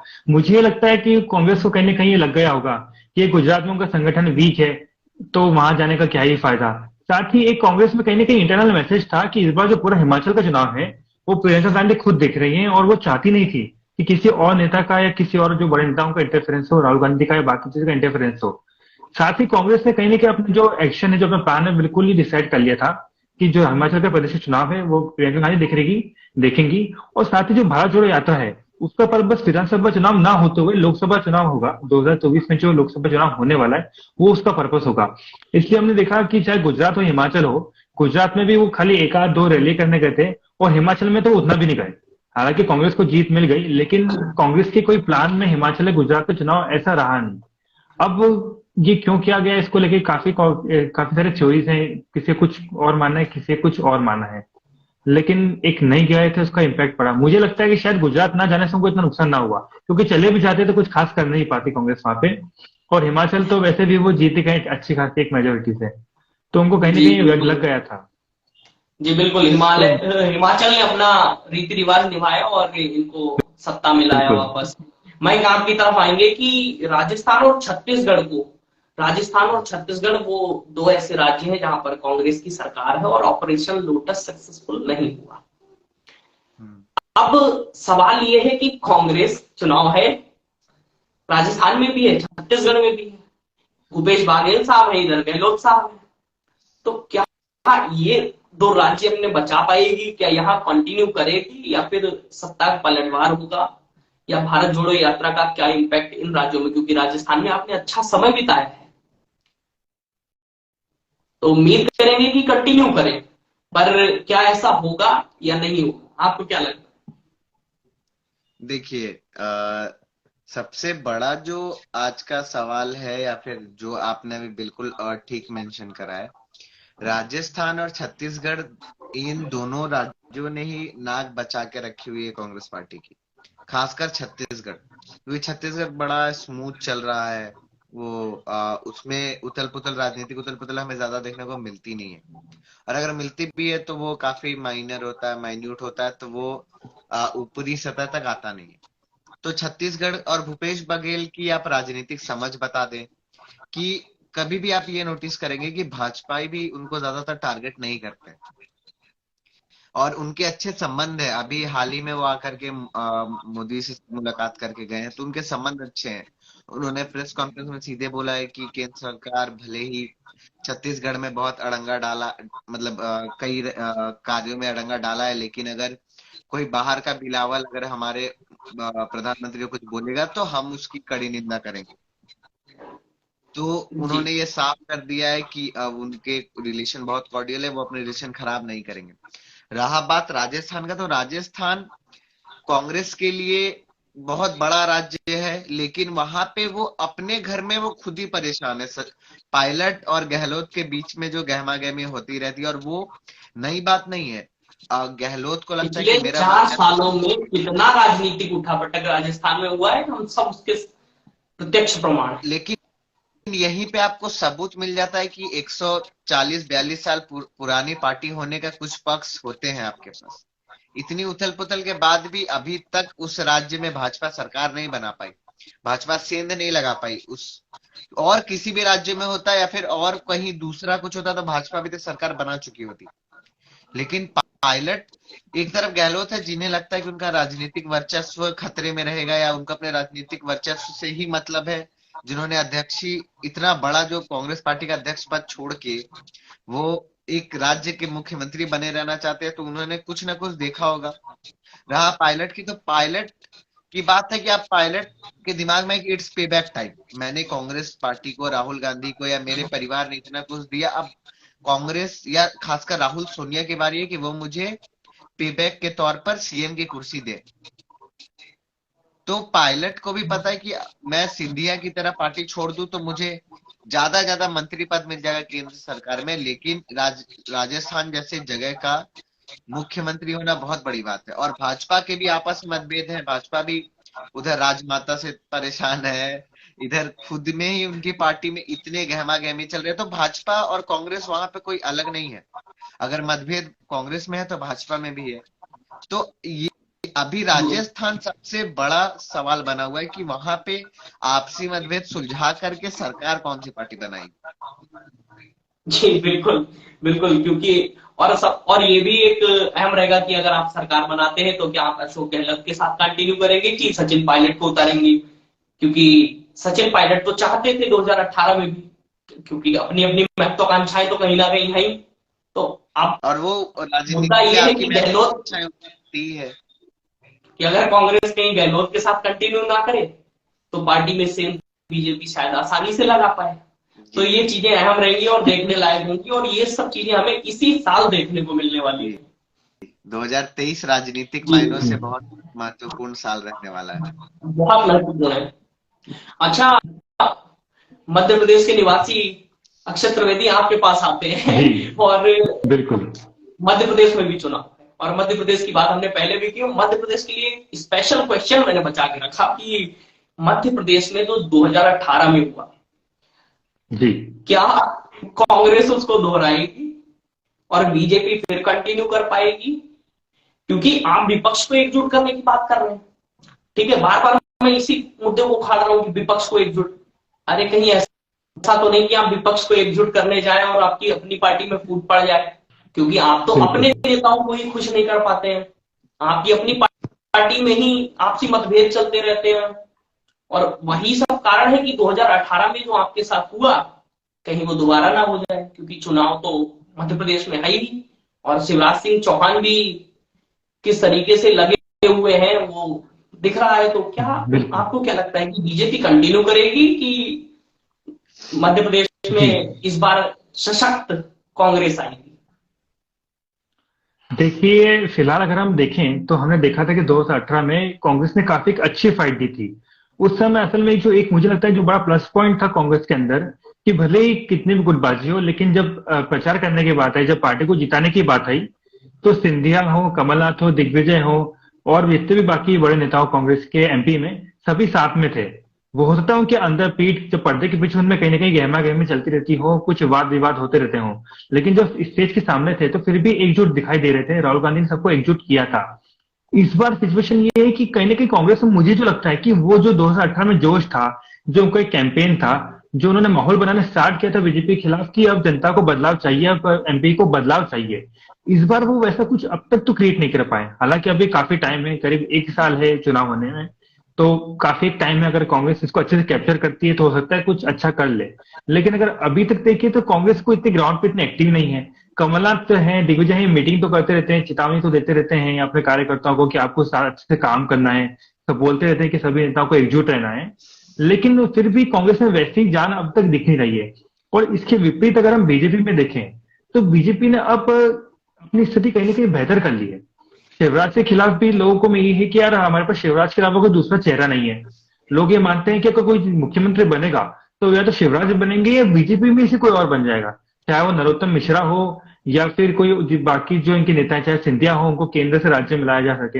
हालांकि इसकी संभावना उतनी दिखती नहीं है, लेकिन ऐसा कई लोग कहते हैं कि हो सकता है सिंधिया को बीजेपी जो है केंद्र से लाके स्टेट में ले आए, सीएम बना दे। तो बीजेपी अपनी फील्ड बहुत अच्छी तरीके से सजाई हुई है। मैंने अभी हाल ही में देखा कि अब जो बीजेपी बजट है वो धर्म का एक बजट लाए स्पेशली, जिसके अंदर वो पूरे प्रदेश भर में धार्मिक जो कार्यक्रम होते हैं उनका प्रचार करेंगे, चाहे वो सुंदरकांड करना हो या कि भगवत गीता का कार्यक्रम रखना हो। इस तरह के उन्होंने कई कई प्रोग्राम बनाए ताकि वो जनता को धर्म के नाम पे लुभा सके और अपनी जो पकड़ है वो और मजबूत कर सके। तो एक तरफ तो बीजेपी इतनी एक्टिव हो गई है, अभी कुछ मैंने देखी थी कि बजट के अंदर भी बीजेपी कुछ एमपी में लोक लुभावन घोषणाएं कर सकती है बड़े स्तर पर। इसके साथ ही शिवराज सिंह चौहान जो इंदौर के अंदर इन्वेस्टर समिट ला रहे हैं ताकि वो इन्वेस्टमेंट को अट्रैक्ट कर सके और जनता को दिखा सके कि हम ऐसा नहीं खाली पैसे बांटते ही हैं, हम साथ ही इन्वेस्टमेंट भी लाते हैं, हम विकास भी करते हैं। तो बीजेपी तो बहुत अच्छी तरीके से कैंपेन कर रही है अब तक एमपी में देखा जाए। वैसे भी बीजेपी आपने देखा होगा 24/7 पार्टी है, वो ऐसा नहीं खाली चुनावी मौसम में नहीं आती कि आई 2 महीने पहले प्रचार करके निकल गई। वो हमेशा ही 24 घंटे एक्टिव रहती है, हमेशा अपनी राजनीति को एक्टिव रखती है। कांग्रेस में फिलहाल उतना अच्छा मुझे दिख नहीं रहा है। उनके जो एक बड़े नेता है दिग्विजय सिंह भी अब उतने एक्टिव नहीं दिख रहे हैं। जब 2018 में चुनाव हुआ था तो मुझे याद है उसके 1-2 साल पहले से ही दिग्विजय सिंह ने भी राहुल गांधी की तरह ही एक नर्मदा यात्रा निकालना स्टार्ट कर दी थी, जिसके अंदर पूरे नर्मदा के क्षेत्र में जो एमपी में है वहां पे घूमे थे, और उसका एक अच्छा प्रभाव भी माना जाता है कि उस टाइम पे हुआ था और काफी वोट कांग्रेस ने अट्रैक्ट किए थे। इसके साथ एक और पॉइंट मुझे लगता है कि एक जो ग्वालियर चंबल वहां का क्षेत्र जो है, वहां पे पहले पिछली बार कांग्रेस के पास एक बहुत बड़ा नेता था, सिंधिया ग्रुप में बहुत बड़ा नेता था, जिसने काफी सीटें लाई थी, और हमने देखा था कि उस एरिया को कहीं ना कहीं क्लीन स्वीप किया था कांग्रेस ने। बीजेपी उतना अच्छा प्रदर्शन वहां पे नहीं कर पाई थी। इस बार कांग्रेस ने वो बड़ा नेता खो दिया है अपना। तो क्या उसकी भरपाई के लिए कांग्रेस के पास कोई चेहरा है, कोई प्लान है, कोई ऐसा संगठन है जिसका वो भरपाई कर सके? ये भी एक देखने लायक होगा। तो बड़ा मुश्किल है कि ये कांग्रेस कितना अच्छा वहां कर पाती है और कितने टक्कर दे पाती है एमपी के जी अंदर। बिल्कुल, देखना होगा कि दिग्विजय सिंह, कमलनाथ, राहुल गांधी और प्रियंका गांधी वाड्रा मिलकर क्या कर पाते हैं। अच्छा, बिल्कुल सवाल इतना अहम है, मैं आपके पास भी मैं सेम सवाल के साथ आऊंगा, क्योंकि चाहे आप भाजपा के नजरिए से देखिए और चाहे कांग्रेस के और चाहे मध्य प्रदेश के नजरिए से देखिए, जनता के जी नजरिए से देखिए, कि मध्य प्रदेश में जो 2018 में हुआ, क्या कांग्रेस वही दोहराएगी? मतलब कि कांग्रेस के साथ वही होने वाला है जो 2018 में हुआ, या बीजेपी को पटकनी दे पाएगी कांग्रेस? और कहीं ऐसा ना हो कि विपक्ष को एकजुट करते रह जाए आप भारत जोड़ो यात्रा के थ्रू, और आपका जो अपना गुट है उसी में फूट पड़ जाए। और ये देखने को आ, चीजें मिलती भी नहीं है हमें, तो जी इसको जरा बताइए। आ, देखिए अभिषेक, विपक्ष की जहां बात हो रही है फूट की, तो ऐसा कुछ नहीं है कि एमपी में आपके कुछ ऐसा खास विपक्ष है नहीं अगर कांग्रेस को हटा दिया जाए तो। क्योंकि वहां पे दो ही पार्टी जो है वो सबसे मजबूती से सामने आते हैं, चाहे एक वो भाजपा हो गई, एक कांग्रेस हो गई। कांग्रेस का सबसे बड़ा चीज है, कांग्रेस अभी खुद की ही आइडेंटिटी क्राइसिस से जूझ रही है बहुत राज्यों में। 2018 में वो था, लेकिन कहीं ना कहीं वो भाजपा की गलती से भी भाजपा हारी है। हम सारा क्रेडिट कांग्रेस को नहीं दे सकते। अभी क्या है, कमलनाथ की भी अगर हम बात करें तो कमलनाथ का स्टेचर, कमलनाथ का पद, ये जो अध्यक्ष का जो चैप्टर खत्म हुआ, इससे थोड़ा सा पार्टी में भी उसका कद थोड़ा सा कम हुआ है। और ये सारे ओल्ड गार्ड लीडर है। और अभी जो मध्य प्रदेश प्रदेश की जो राजनीति है उसमें बीजेपी खुद ही सारे हाइलाइट्स, खुद ही सारे हेडलाइंस बनाती है। क्योंकि कहीं शिवराज सिंह अलग बयान दे रहे हैं, वो पार्टी के लिए नहीं, वो अभी एमपी के लिए काम कर रहे हैं। चाहे वो अभी जैसे अक्षत ने बताया इन्वेस्टर समिट हो गया, वहीं पे जो भी रैलीज होती है उनकी, या जो भी अलग अलग चीजें हैं। लेकिन वहीं उनके जो गृह मंत्री होम मिनिस्टर है, आई थिंक नरोत्तम मिश्रा, वो पार्टी की बात रखते हैं। मतलब वो एज अ बीजेपी या एज वो खुद भी जो हिंदुत्व, जो बीजेपी का अभी तक का चुनाव का सबसे बड़ा मुद्दा हो, चाहे वो लोकसभा हो या कहीं विधानसभा चुनाव भी हो, बेसिकली हिंदी हार्टलैंड, वो जी खुद भी ब्राह्मण जाति से आते हैं, वो खुद भी जनरल कास्ट से आते हैं। तो वो हिंदुत्व का प्रचार अलग से कर रहे हैं और वो काफी मुखर होकर के ये बात करते हैं। तो आप देख सकते हैं कि अब इन हेडलाइंस के बीच में विपक्ष को अच्छा खासा स्पेस मिलता नहीं है मध्य प्रदेश जैसे भी इतने बड़े राज्य में। तो मुझे भाजपा के अलावा कोई अभी फिलहाल विपक्ष का कोई खासा जमीन दिख नहीं रही। और विपक्ष एकता की बात तो अभी के लिए एक मजाक से बढ़कर कुछ नहीं। जी, एक मेरा अहम सवाल था इसी सवाल के बीच में कि इनका जो कांग्रेस का जो गुट है मध्य प्रदेश का, उसमें कहीं आपस में नहीं तो फूट नहीं पड़ जाएगी और ये विपक्ष को एकजुट करते रह जाए? जी, क्योंकि देखिए पावर सेंटर्स जो होते हैं ना, कहीं भी अगर एक मयान में दो तलवार नहीं टिक सकती। भाजपा में भी कल को ये दिक्कत आ सकती है, लेकिन नरोत्तम मिश्रा को भी ये बात अच्छे से पता है कि वो कितने भी ज्यादा बयानबाजी कर ले, उनका कद कितना ही बड़ा हो जाए, वो शिवराज सिंह चौहान से बड़ा नहीं हो सकता, खासकर एमपी में। और एमपी के लोगों के लिए शिवराज सिंह चौहान उनके मामा है। तो एक जी अलग से एक लोगों का इमोशन है शिवराज सिंह चौहान के साथ, जो कि किसी भी राजनीतिक बयानबाजी से बढ़कर है। और और कांग्रेस की बात करें तो पावर सेंटर या खुद में फूट तब आएगी जब पावर आने की उम्मीद होती है। तो जी यह भी एक बहुत बड़ा इशू है, क्योंकि फूट आ भी जाए तो उनको पता है कांग्रेस के पास खोने के लिए कुछ खासा बचा नहीं है मध्य प्रदेश में। कमलनाथ अकेले हैं जो पूरी वन फॉर द टीम बने हुए हैं। और कांग्रेस की एक और गलती ये बोल ले आप, या फिर ये भाजपा की मजबूती है कि कांग्रेस में अगर एक मतलब ग्रास रूट लेवल का कार्यकर्ता भी छोड़ के जाता है तो वो मीडिया में हेडलाइन हो जाता है, ये कांग्रेस को इसने छोड़ा, कांग्रेस को उसने छोड़ा, कांग्रेस में ये मतभेद हो रहे हैं, ये हो रहे हैं। बट वही भाजपा में जो अंदर की बात है वो अंदर में ही रह जाती है। चाहे वो आपस में दो बड़े, जैसे हम सबको ये बात पता है कि गृह मंत्री और सड़क परिवहन मंत्री में अच्छा खासा नहीं बनता है, बट ये बात कभी भी जी मीडिया में हाईलाइट होकर नहीं आती है कि उनके आपसी मतभेद है या कुछ, वो आप बहुत कम सुनने को मिलेगा। और मिलेगा भी तो कल आपको, आज आपने ये बात सुनी, कल आपको क्लैरिफिकेशन मिल जाएगा प्रेस में कि नहीं ऐसी कोई बात नहीं, हम दोनों दोस्त हैं। लेकिन कांग्रेस में आप देखो, कांग्रेस में बात अगर मान लो राजस्थान की बात करें तो गहलोत और पायलट का जो किस्सा है वो एक किसी वेब सीरीज की तरह हर दिन नए एपिसोड्स निकलते हैं उसके इंडियन मीडिया में। जी और ये कांग्रेस पार्टी है जो अपनी सारी इनसाइड इंफॉर्मेशन बाहर प्रेस में निकालती है, ये कोई भाजपा वाले तो नहीं निकाल रहा है। तो जी बिल्कुल मध्य प्रदेश में ये होगा, लेकिन उसके लिए आपको पावर में होना जरूरी है, क्योंकि बिना पावर के आप में फूट भी आ गई तो किसी को आपसे कुछ खासा लेना देना है नहीं। अक्षत में भी मेरी बात से इत्तेफाक रखते हो? जी जी बिल्कुल, जो बिल्कुल बैंक की बात है, जहां तक बात है कि गुटबाजी की बात उन्होंने कही, बिल्कुल सही है कि गुटबाजी कांग्रेस में बहुत एक आम बात हो गई। ऐसा लगता है कि कांग्रेस से गुटबाजी को फ्रॉन्ट करती है कि हमारे को आइडेंटिटी आज के टाइम में तो गुटबाजी ही हमारी आइडेंटिटी है। इवन हमने जी देखा है कि भले सिंधिया चले गए हो एमपी से, वो बीजेपी में शामिल हो गए हो वहां पे, लेकिन दिग्विजय और कमलनाथ में उतना अच्छा संबंध नहीं है। साथ ही जो पुराने उनके बाकी नेता हैं, चाहे वो अरुण यादव वगैरह हो, उनके भी बाकी कांग्रेस नेताओं से उतना अच्छे संबंध नहीं है। जब सीटों का बंटवारे का टाइम आता है तो कई ऐसी सीटें जहां पे उन्हें बहुत विवाद होता है, और उस विवाद के कारण ही अब जो है कांग्रेस कई सीटें हार जाती है। मुझे याद है जो मेरा खुद का क्षेत्र है जहां से मैं आता हूँ, उज्जैन से, वहां पे भी उस टाइम पे कमलनाथ तो सिंधिया में काफी विवाद चला था कि उज्जैन की एक साउथ सीट को, उज्जैन की नॉर्थ सीट को किसे दिया जाए। कमलनाथ चाहते थे कि उनके नेता को मिले, सिंधिया चाहते थे उनके नेता को मिले। इस चक्कर में काफी विवाद बढ़ गया और वो कांग्रेस वो सीट ही हार गई। अगर दोनों गुट साथ में मिलकर चुनाव लड़ते तो हो सकता है कांग्रेस वो सीट निकाल लेती। और ऐसी एक सीट नहीं थी, ऐसा माना जाता है करीब 21 से 23 सीटें ऐसी थी जिसके इस गुटबाजी के कारण ही कांग्रेस वहां पे एमपी में हार गई। तो ये गुजरात वहां पे बहुत ही आम बात है कांग्रेस में गुटबाजी होना, चाहे वो एमपी हो, राजस्थान हो, बाकी पूरे देश में हो। तो मुझे लगता है कि कांग्रेस उस पर काफी काम करना चाहिए। जी बिल्कुल।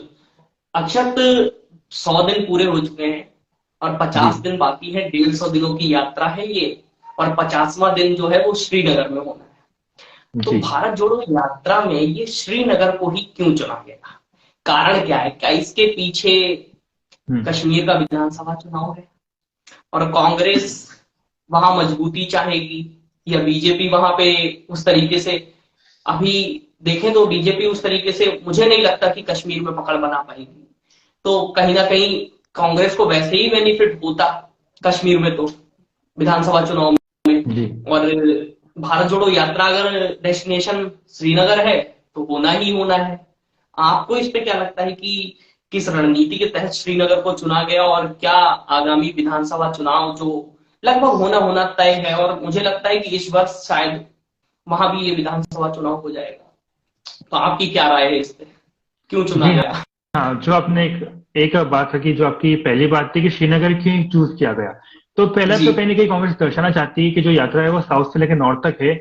और श्रीनगर नॉर्थ में हम देखें तो श्रीनगर एक आखिरी एक बड़ा केंद्र है राजनीति का, जहाँ से राजनीति हमें देखने को मिलती है। जम्मू कश्मीर का कहीं ना कहीं वो एपी सेंटर है पॉलिटिक्स का।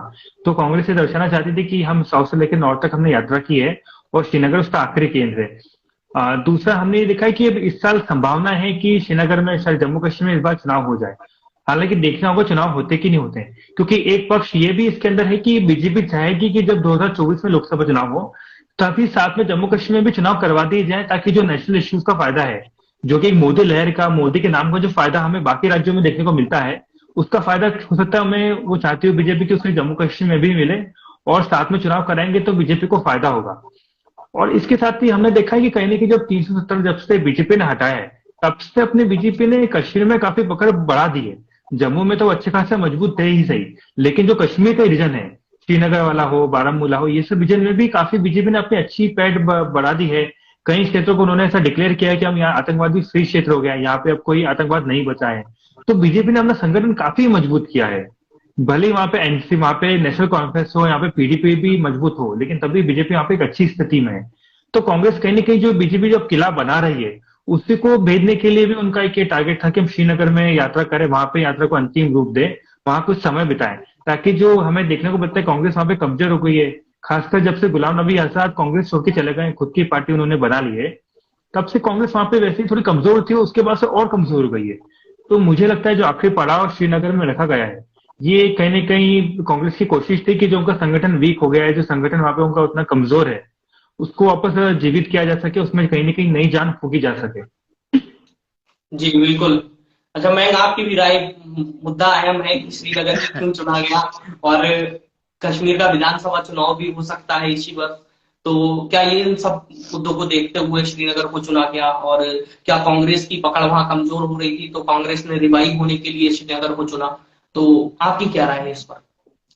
जी अभिषेक, श्रीनगर को चुना, सारे मायने इसके कई मायने निकाले जा सकते हैं। सबसे बड़ा जो मायना हो सकता है, जो अभी अक्षत ने भी बोला कि वो एक एपी सेंटर होता है जम्मू कश्मीर की पॉलिटिक्स का, या वो एक स्टार्टिंग पॉइंट बोल सकते हो आप, जो नॉर्थ पार्ट है इंडिया का। तो श्रीनगर बिल्कुल एक हर बात पे या हर पैरामीटर पे वो एक अहम डेस्टिनेशन है। दूसरी बात, अभी बीजेपी के अंदर का जो अंदर खाने बात चल रही है कि वहां पे जो पार्टी की तरफ से बात करे या फिर वो वहां के उपराज्यपाल जो मनोज सिन्हा है उनके काम करने के तरीके को लेकर बीजेपी में नाराजगी है। ये मतलब आप वहाँ के लोकल न्यूज चैनल उठा ले या लोकल अखबार उठा ले तो वहां पे आपको हेडलाइंस बनते हुए दिखती है कि हाँ मनोज सिन्हा को लेके भाजपाई जो है वहां के वो नाराज। दूसरी बात ये कि गुलाम नबी आजाद के जाने से गुलाम नबी आजाद ने भी अपनी नई पार्टी बनाई है, डेमोक्रेटिक आजाद पार्टी करके नाम है पार्टी का। तो उस पार्टी ने भी शुरुआत में अभी एक उप मुख्यमंत्री, एक विधायक और एक बहुत बड़े मिनिस्टर जम्मू कश्मीर के, वो तीनों ने अभी हाल ही में गुलाम नबी आजाद के पार्टी को छोड़ा है क्योंकि ये लोग कांग्रेस से अलग होकर के वापिस आए थे। लेकिन इस भारत जोड़ो यात्रा के बढ़ते वर्चस्व को देखते हुए उन तीनों ने वापिस से, गुलाम नबी आजाद ने तीनों को एक्सपेल कर दिया पार्टी से कि ये पार्टी के खिलाफ कोई गतिविधि कर रहे थे या कॉन्स्पिरेसी कर रहे थे जो होता है। फिर बाद में पता चला कि वो तीनों ही कांग्रेस ज्वाइन करने वाले कुछ ही दिनों में जब भारत जोड़ो यात्रा आएगी। तो आप समझ सकते हैं कि एक क्यों श्रीनगर बोला गया। और दूसरी बात एक और अभी सामने आ रही कि शायद भाजपा और फारूक अब्दुल्ला में कुछ बात हो गई है क्योंकि फारूक अब्दुल्ला अब धीरे धीरे न्यूट्रलाइज होते जा रहे हैं। For that matter Mehbooba Mufti और उमर अब्दुल्ला दोनों की पार्टी पीडीपी और नेशनल कॉन्फ्रेंस शायद आपस में अब गठबंधन भी नहीं करे। जो शुरुआती में बात चल रही थी कि ये गठबंधन करके चुनाव लड़ सकते हैं अगर चुनाव होगा इस साल या फिर अगले साल के शुरुआती में तो।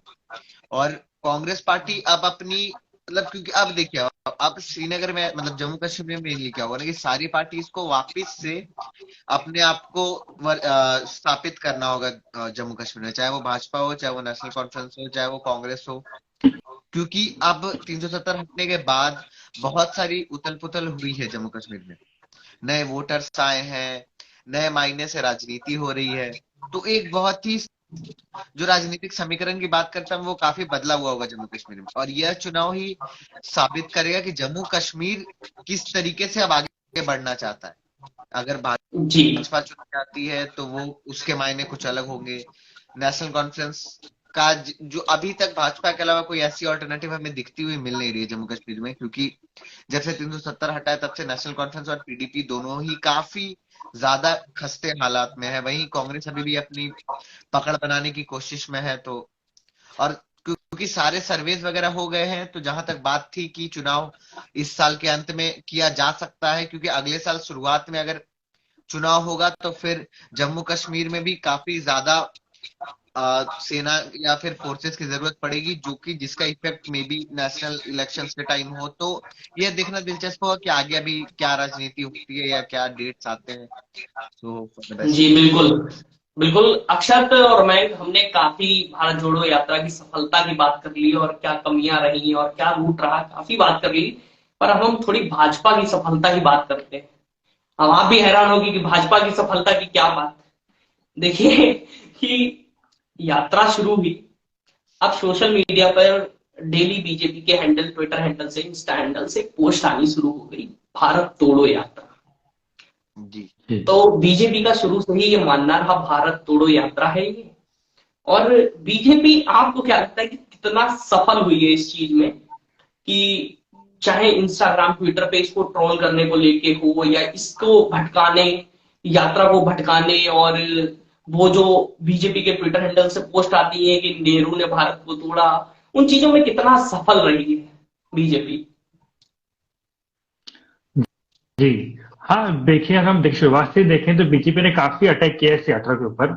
समय समय पर जब हर राज्य से निकली, जब कई बार राहुल गांधी ने वहां पे बयान दिए, रैली दी है, तो बीजेपी ने टारगेट जरूर किया है। लेकिन अगर हम एक दो इंस्टेंसेस को छोड़ दें, जब राहुल गांधी ने वो सेना वाला बयान दिया था उस इंस्टेंस को छोड़ दें तो ऐसा कोई खासा जो अटैक है बीजेपी कांग्रेस के ऊपर कर नहीं पाई है। मुझे लगता है कि बीजेपी ने कोशिश तो काफी की, लेकिन जो एक वो नैरेटिव बनाना चाहती थी बीजेपी की, कांग्रेस की जो यात्रा है वो एक्चुअल में उतनी नेशन के इतने हक में नहीं है, देश के जो है विरोध में यात्रा है ये। भारत तो हमेशा से जुड़ा हुआ रहा है, अखंड भारत है उसके, तो फिर कौन से भारत को जोड़ना चाहते हैं। मुझे याद है कि बीजेपी ने एक नेता ने बयान भी दिया था, मुझे नाम याद नहीं आ रहा है, उन्होंने बयान में दिया था कि जो अगर हेमंत बिस्वा शर्मा ने बयान दिया था कि अगर राहुल गांधी को यात्रा शुरू करनी है तो उन्हें वो पाकिस्तान से करना चाहिए, लाहौर से वो यात्रा शुरू करना चाहिए, ना कि इंडिया में यात्रा शुरू करना चाहिए। क्योंकि अगर हमें जोड़ना है, हमें भारत को अखंड बनाना है, तो हमें पाकिस्तान को इंडिया में शामिल करना है। तो इस तरह के कुछ न कुछ बयान दिए गए बीजेपी के अलावा, लेकिन वो उतने लाइमलाइट में आए, लेकिन उतने कहीं ना कहीं वो इम्पैक्ट नहीं डाल पाए लोगों के ऊपर। बीजेपी ने कोशिश की है समय समय पर। और साथ ही अगर हम देखें, जो बीजेपी का शीर्ष नेतृत्व है, चाहे वो अमित शाह हो, नरेंद्र मोदी हो या बाकी राजनाथ सिंह हो, उन लोगों ने भी उतना अटैक भारत जोड़ो यात्रा पे किया नहीं है। जो मोस्टली जो अटैक किया गया है वो कुछ छोटे नेताओं ने, मुख्यमंत्रियों ने ही अटैक किया उस यात्रा के ऊपर। बाकी लोगों नेताओं ने इतना बोला नहीं है। तो मुझे ऐसा लगता है कि बीजेपी ने कोशिश की, लेकिन उतनी सफलता हासिल कर नहीं पाई। जी बिल्कुल।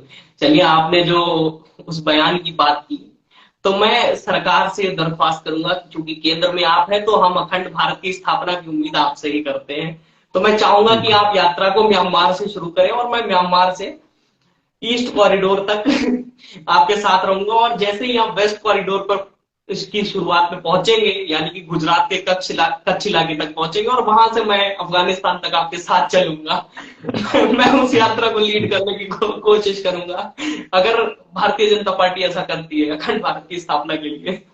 तो ये दरख्वास्त है मेरी। खैर, इसको किनारे करते हुए मैं आपके पास आऊंगा। बहुत ही अहम सवाल है राहुल गांधी के लिए और जनता, कांग्रेस, सभी के लिए अहम है कि राहुल गांधी की लोकप्रियता कितनी बढ़ी है। देखिए, घटी तो नहीं है, मुझे नहीं लगता कि घटी है, ये मेरा अपना मानना है। ठीक है, आपका कुछ और सकता है, अक्षत का कुछ और हो सकता है, पर राहुल गांधी की लोकप्रियता कितनी बढ़ी है और किस तरीके से बढ़ी है, इस यात्रा ने उनकी व्यक्तिगत छवि को कितना सुधारा है, जो कि बहुत अहम है। सबसे अहम बात इस पूरे यात्रा में ये देखी गई अभिषेक कि राहुल गांधी की जो एक इमेज थी, जो जिससे राहुल गांधी भी अच्छा खासा परेशान थे। राहुल गांधी को भी पता नहीं था कि उनकी ये पप्पू वाली इमेज या उनकी वो नॉनसेंसिकल बातें करने वाली इमेज कहाँ से बनी। वो वक्ता खराब नहीं है, वो वक्ता बुरे नहीं है, इतना तो हम और आप इतने दिनों में देख चुके हैं। वो वक्ता बुरे नहीं है, उनको भी पता है कि कहाँ से पब्लिक का अटेंशन ग्रैब करना है, क्योंकि पॉलिटिक्स उनकी भी जीन्स में है। जिसके घर से 3-4 लोग प्रधानमंत्री हो, उसकी उसकी पॉलिटिक्स या उसकी राजनीति पे आप शक नहीं कर सकते हैं। लेकिन अभी तक बीजेपी की आईटी सेल को कोई टक्कर देने वाला कंटेंट नहीं था लोगों के पास। खासकर कांग्रेस के पास कोई और क्यों टक्कर देगी, क्योंकि बीजेपी जहां से कंटेंट लेके आती थी वो कंटेंट रैंडम कंटेंट नहीं होते थे, वो कंटेंट पूरे प्रोजेक्टेड होते थे कि मुझे पता है इसका क्या एम है, इसका क्या मैसेज है, इसका क्या टारगेट ऑडियंस है, उनका एक पैटर्न होता है। लेकिन इस बार जब आप देखिए कांग्रेस का जो आईटी, और सेम सेम पैटर्न आम आदमी पार्टी का आईटी सेल अपनाता है। आप आम आदमी पार्टी का अगर आईटी सेल को देखें तो वो सेम पैटर्न आजमाता है जो अमित मालवीय की टीम करती है, बीजेपी का आईटी सेल। लेकिन कांग्रेस खासा ठंडा था। आप अगर ये भी देखें, इस भारत जोड़ो यात्रा में भी जो उनके आईटी सेल थे वो मोस्टली राहुल गांधी का इमेज को एक हीरोइक इमेज बनाना चाह रहे थे, एक मास कनेक्ट, मास लीडर बनाना चाह रहे थे। लेकिन उनका फोकस यात्रा से ज्यादा राहुल गांधी थे। मे बी आप लोग मेरी बात से इत्तेफाक रखते हो या ना रखते हो, वो लोग यात्रा, ठीक है यात्रा चल रही है, बट उसमें राहुल गांधी एक अलग से चल रहा है। तो उसका फायदा ऑब्वियस सी बात है राहुल गांधी को मिला, और राहुल गांधी को लोग अब सीरियस लेने लग गए हैं। राहुल गांधी खुद को सीरियस लेने लग गए हैं। लेकिन जी फिर वही दिक्कत आ जाती है ना, जहां पे अब राहुल गांधी को हमने देखना शुरू किया था कि नहीं ये लीडर है, ये बंदा दिन में 25 किलोमीटर चलता है, सुबह 4-4 बजे उठ जाता है, लोगों के साथ चल रहा है। वहीं अब आप फिर से आ गए हो कि मुझे गर्मी नहीं लगती है, मैं देश की सब बीमारी, मतलब क्या बोलते हैं उसको, बीमारियों से लड़ रहा हूँ अनेक, जिसमें वो बीजेपी को बीमारी बता रहे हैं, हिंदुत्व को बीमारी बता रहे हैं, आरएसएस को बीमारी बता रहे हैं। मुझे नहीं गर्मी नहीं, नहीं लगती। मैं आज या कल में आरएसएस को गुरु बोला है। जी जी जी, कि आरएसएस हाँ। आरएसएस और भाजपा, मुझे ये नहीं समझ में आता, आप आरएसएस को जब तक टारगेट करते रहोगे आप हिंदी हार्टलैंड में अपनी जगह नहीं बना पाओगे, ये बात तो तय है। प्रणब मुखर्जी जो प्रेसिडेंट रहे हैं वो बेवकूफ थोड़ी है जो आरएसएस की शाखा में गए थे। जी, तो और आप इस यात्रा को बिना आरएसएस का नाम लिए बिना भी सफल बनाया जा सकता है, जी, और इतना जरूरी है ही नहीं। जब आप ऐसे बोलते हो तो आप अपने सीनियर लीडर्स को फिर आप वो डिफेम कर रहे हो। फिर यही पॉइंट भाजपा पकड़ लेती है, फिर भाजपा इस पे एक महीने तक अपना प्रोपेगेंडा चलाती है कि ये तो अपने ही नहीं है ये वो। क्योंकि दिक्कत फिर नहीं आ जाती है ना कि आप एक और आरएसएस को गाली दे रहे हो, दूसरे ओर बोल रहे हो मुझे भारत जोड़ना है। जी तो जनता भी कंफ्यूज्ड है। राहुल गांधी एक बहुत सीरियस लीडर बन के उभरे थे, क्योंकि वो आप देखें वो किसी भी न्यूज चैनल के साथ साथ वो एक लोकल यूट्यूबर तक को अपना ये इंटरव्यू देते थे। इंटरव्यू दे रहे हैं। जिससे क्या होता है कि उनका ऊपर में जो भी मीडिया, गोदी मीडिया, उनके उनके अकॉर्डिंग जो गोदी मीडिया है, मतलब भारत का जो नेशनल मीडिया है, उसमें उनकी कवरेज ठीक है, वो कवरेज नहीं करते थे, बट 5 मिनट का स्लॉट भी वो देते थे। लेकिन जब आप लोकल चैनल से, लोकल यूट्यूबर से बात कर रहे हो, तब उसका जो ऑडियंस है वो तो ग्रास रूट का है। तो लोगों के बीच एक बहुत अच्छा मैसेज जा रहा था। लेकिन फिर से जब आप वापस से वही ट्रैक पकड़े कि ये, चाहे अभी अक्षत ने बात की कि हम सैनिकों को मार के गए, जवानों को हमारे मार के गए, फिर आप बात जी करते हो 10 लीटर, फिर आप बात करते हो किसी को भी कि आप मेरी इधर आ जाओ, मैं आपको मंत्री बनाऊंगा। तो और ठंड नहीं लग रही है जी, और ऐसे। लाखों एक लाखों ऐसे आप सावरकर कितने का भी में। मुद्दा था सर। हाँ, सावरकर का भी जी मुद्दा था, कोई याद हो जब कि कांग्रेस ने सावरकर यात्रा कर रही थी। सावरकर का मुद्दा लेकर के आप महाराष्ट्र और साउथ में एंट्री बिल्कुल। नहीं कर सकते हो, क्योंकि वो वहां के लोगों के लिए हीरो है। भले ही वो आपके चेहरे पे नहीं बोले, बट जब उसको वोट करना होगा तो आप उसके वोटर को ये बात याद है कि ये सावरकर को गाली देता है। जी बिल्कुल। बिल्कुल। आपको ये बात ध्यान में रखनी चाहिए कि कल को यही मेरा लीडर है। अब आप कोविड पे बोल रहे हो, आपकी पार्टी बोल रही है कि भाजपा भारत जोड़ो यात्रा से डर गई, वहीं आप बोल रहे हो कि कोविड की जब तक गाइडलाइंस नहीं आएगी मैं नहीं निकलूंगा, 5 लोग भी होंगे मेरे साथ तो मैं चल जाऊंगा। तो आपकी आइडियोलॉजी है, आपको पता ही नहीं कि आपको टारगेट किसको करना है। जी ये लोग इतने कंफ्यूज हैं कि इनको खुद ही नहीं पता चल रहा है कि इनको अभी भी, आप सोचो जब 700 किलोमीटर या 500 किलोमीटर की यात्रा बच गई है, अभी भी भारत जोड़ो यात्रा के पीछे अगर आप पूछो मोटिव क्या है, तो वो बोलेंगे जी हमारे 3 मोटिव हैं, गरीबी, भ्रष्टाचार और महंगाई भाजपा जो बेरोजगारी। हाँ जो कम्युनल कर रही है। आप सीधा आप एक तरह बोल रहे हो कि हमारा कोई राजनीति से इन्फ्लुएंस ही नहीं है, इसलिए हम गुजरात नहीं गए रैली में, हम हिमाचल नहीं गए क्योंकि मुझे ये इस भारत जोड़ो यात्रा को राजनीतिक यात्रा बनानी ही नहीं थी। अब एक तरफ मैं आपको एक बहुत अच्छा इंसिडेंट बनाता हूँ, मैं आपका 2 मिनट लूंगा। कोई भी कोई भी आकर के पॉलिटिशियन बोल लो या कोई भी लीडर बोल लो या कोई भी जो भी मीडिया पर्सन आकर के उनसे पूछ रहा है कि अच्छा आप राजनीति के बारे में क्या कहना चाहते हैं, कैसी राजनीति होनी चाहिए, क्या होनी चाहिए, वहां पे राहुल गांधी का बयान आ रहा है कि आप ये बात जाके खड़गे जी से करिए, हम यहाँ पे राजनीति करने नहीं बैठे, मुझे कोई पद की लालसा नहीं है। अरे जब आपको पद की लालसा नहीं है तो वोटर्स आपको वोट क्यों देंगे? कह रहे इन्हें तो मुख्यमंत्री प्रधानमंत्री बनना ही नहीं है, तो मैं अपना वोट वेस्ट क्यों करूं? आप जी राजनीति में हो भारत की तो आपको लालसा होनी चाहिए पद की। मैं यहाँ राजनीति करने नहीं आया हूँ। अगर आप यहाँ राजनीति करने नहीं आए तो आप फिलेंथ्रोपिस्ट थोड़ी हो, आप रतन टाटा थोड़ी हो कि आप बिजनेस करने आओ यहाँ पे। आप राजनीति में हो क्योंकि आपको पद की लालसा है। आप, आप जी जिसके घर बिल्कुल से बिल्कुल। क्या बोल रहे हो आप? महत्वाकांक्षाएं होना भी जरूरी है। जी, बिल्कुल। महत्वाकांक्षा होना ही चाहिए क्योंकि आप राजनीति में हो। तो जी लोग लोग कैसे सीरियस लेंगे?